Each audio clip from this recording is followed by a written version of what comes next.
Okay, Miss Les naman daw. Miss Les naman po. Kaya mag-interview.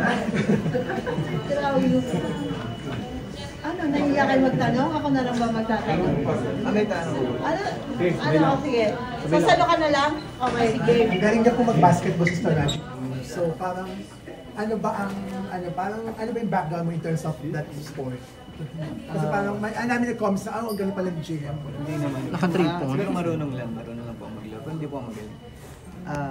Kasi may elementary ka pa ba? Hindi naman ako, nagiging ano lang, nagiging honest lang, hindi talaga ako magaling mag-basketball. Siguro ito lang yung first love ko pagdating sa sports.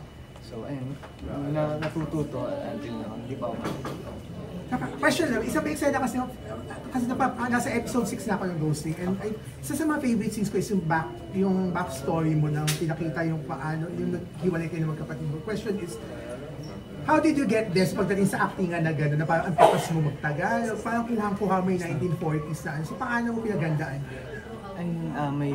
Unang-una may sinensaan si Derek Ted na mga pelikula, mga lumang pelikula, mga naulimitang ni Reginan para maging guide ko sa delivery ni Wilberto, sa backstory ni Wilberto. So, in-adapt ko lang mo siya. And hindi naman po sila nagsasawang i-guide kami kahit nasa set na kami. Yan, ginaguide pa rin niya ako. Kapag may nalilimutan akong nuances o behavior ni Wilberto, nandun pa rin si Directed para i-remind sa akin. Thank you, Shane. Jay, may clarify lang kami. Di ba sabi mo parang yung kissing scene mo with Fiang, ang first time mo yan sa on-screen kissing? Po. Yun yung ba first time mo in real life? Grabe ka naman, Nicky. Panganak ko, ninalikan na kita ako ng mama ko. Kuya talaga. Kasi gusto niyang tanong kung anong experience, anong feeling nung first kiss. Kung first kiss nga, oh. On screen. On screen. Iba, until now, alam ko pa rin yung nangyayari. May hangover pa rin, gano'n. Pero nagano ka ba ng parang nag-hesitate ka ba na gawin since first nga?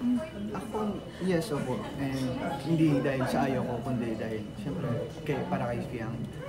Kailangan kasi sa kanya magsisimula kung gusto ba niyang gawin ko o hindi. So, may consent.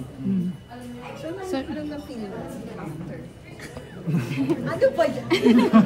Ito, nag-stiff neck po. Nagka-stiff neck dahil sa kissing. Ako Pero after, ano sinabi ni Fiang?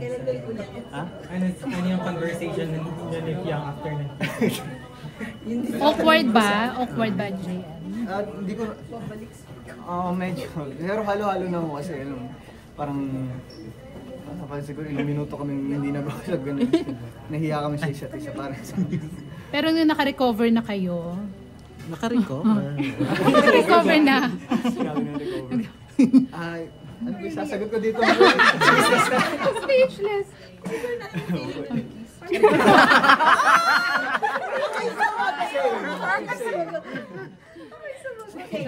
So nawala rin naman yung hiyaan. Walang practice yun. Wala po kasi in-expect ko kasi talaga namin. Marami daw. Maraming angulo. Move on tayo sa kiss. Paano, aware ka naman siguro na as online, binabash si Piang. So paano kung sinusupport si Piang as love team? Yung sa mga bashing? Ayun, gaya lang nung muna. Siya kasi mahilig siya magalulungkat sa telepono niya. So, ako, yun naman yung pinagkaiba namin. Hindi ako mahilig magalungkat sa telepono. Kung may bashing ako, wala akong balak tingnan yan. Nililibang ko yung sarili ko sa ibang bagay. So, ganun yung pinapagawa ko kay Fiang. Kahit ayaw niya, ito gawin mo kaysa sumuma yung mood mo ngayong araw. So, halimbawa, nanonood na siya ng anime na kakaiwas sa bashing sa anime. So, natutunan yung manood ng anime.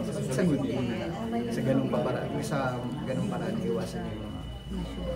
Pero paano hinahandle niya? Paano niya hinahandle? Yung at first ba, na-apektuhan ba siya? Sobrang strong ni Fiang, pero sa araw-araw namin magkasama na mas nararamdaman ko na kahit paano na-apektuhan din siya. And wala tayong magagawa. Dito tayo sa industriya nito. Sobrang normal lang ng ganun. So, the least that I can do is libangin siya, isama siya sa mga bagay na malayo sa industry. Ano yung misconception ng ibang tao na alam mo hindi ganun si Fiang? Ayun, yung kamakailan na pumutok na issue, masama daw ugali, magkita ng bigay. Walang totoo doon. Walang totoo doon siguro. Ganun lang talaga yung kapangyarihan ng splice mo talaga. Ibang nagagawa ng yan. Ano mo kasi sabi ni Isip Bata daw? Tapos sabi nila, hindi daw bagay, kasi sinasabi hindi bagay sa'yo. Kasi nga, di ba si Fiang medyo wala siya sa video, sa mga kita ng tao online. Personality na yun eh, wala tayong magagawa. So, siya yun eh. Dun sa ganong paraan siya nag-express ng personality niya. And I don't think na Isip Bata siya. Siguro, somehow hindi pa siya ganun ka-mature. At her age, bata pa naman talaga. 19 years old. So, ayun, kaming mga nakapalibot sa kanya. Hindi naman kami nagsasawa na i-guide siya. Hanggang sa, maramdaman niya yung maturity talaga. So, minsan, pinagsasabihan nyo naman siya. Oo, hindi. Pero madalas din. Kasi may pagkamatigas talaga ulo niya. Pero ayun, sobrang willing naman siya sobrang open naman siya sa mga sinasabi namin. Nakita mo yun nila Miss P, Ma'am Bridget.